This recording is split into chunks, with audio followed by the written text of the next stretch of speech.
تفسیر القرآن آج کا سبق سورہ مریم آیت نمبر 22 سے 26 تک۔ اعوذ باللہ من الشیطان الرجیم، بسم اللہ الرحمن الرحیم۔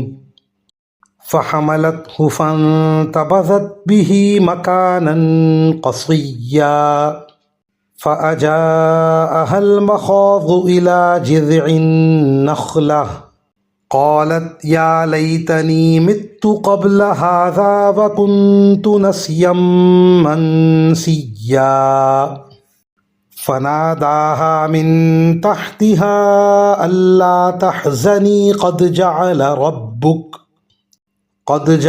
ربك تحتك سريا وهزي إليك بجذع النخلة تساقط عليك رطبا جنيا فكلي واشربي وقري عينا فإما ترين من البشر أحدا فقولي إني نذرت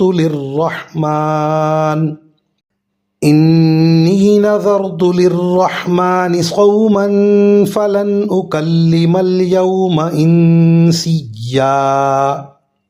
ترجمہ: پھر ہوا یہ کہ مریم کو اس بچے کا حمل ٹھہر گیا، اور جب ولادت کا وقت قریب آیا تو وہ اس کو لے کر لوگوں سے الگ ایک دور مقام پر چلی گئیں۔ پھر زچگی کے درد نے انہیں ایک کھجور کے درخت کے پاس پہنچا دیا۔ وہ کہنے لگیں، کاش کہ میں اس سے پہلے ہی مر گئی ہوتی اور مر کر بھولی بصری ہو جاتی۔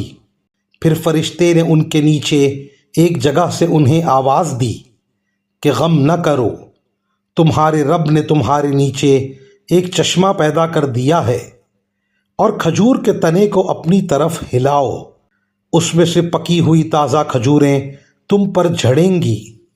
اب کھاؤ اور پیو اور آنکھیں ٹھنڈی رکھو، اور اگر لوگوں میں سے کسی کو آتا دیکھو تو اشارے سے کہہ دینا کہ آج میں نے خدائے رحمان کے لیے ایک روزے کی منت مانی ہے، اس لیے میں کسی بھی انسان سے بات نہیں کروں گی۔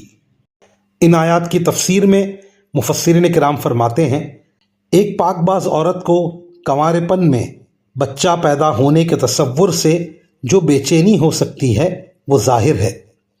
اگرچہ عام حالات میں موت کی تمنا کرنا منع ہے، لیکن کسی دینی نقصان کے اندیشے سے ایسی تمنا منع نہیں، اور ایسا لگتا ہے کہ شدید بے چینی کے عالم میں حضرت مریم علیہ السلام کو فرشتے کی دی ہوئی بشارتوں کی طرف وقتی طور سے دھیان نہیں رہا، اس لیے بے ساختہ یہ کلمات زبان سے نکلے۔ حضرت مریم علیہ السلام جس جگہ تشریف لے گئی تھیں وہ کچھ بلندی پر واقع تھی، اور شاید یہی جگہ بیت اللحم کہلاتی ہے، جو بیت المقدس سے چند میل کے فاصلے پر ہے۔ اس کے نیچے نشیب میں سے فرشتہ ان سے دوبارہ ہم کلام ہوا اور انہیں تسلی دی کہ اللہ تعالیٰ نے آپ کے کھانے پینے کا یہ انتظام فرما دیا ہے کہ نیچے ایک چشمہ بہہ رہا ہے، اور معمولی کوشش سے تازہ کھجوریں آپ پر خود بخود جھڑ جائیں گی، جن میں پوری غذائیت بھی ہے اور تقویت کا سامان بھی۔ بعض پچھلی شریعتوں میں بات چیت نہ کرنے کا روزہ رکھنا بھی عبادت کی ایک شکل تھی، جو حضرت صلی اللہ علیہ وآلہ وسلم کی شریعت میں منسوخ ہو گئی۔ اب ایسا روزہ رکھنا جائز نہیں ہے۔ اللہ تعالیٰ کی طرف سے ان کو یہ ہدایت دی گئی کہ وہ ایسے روزے کی منت مان کر روزہ رکھ لیں، اور کوئی بات کرنا چاہے تو اسے اشاروں سے بتا دیں کہ میں نے روزہ رکھا ہوا ہے، تاکہ خواہ مخواہ لوگوں کے سوال و جواب سے مزید تکلیف نہ ہو۔ وآخر دعوانا ان الحمد للہ رب العالمین۔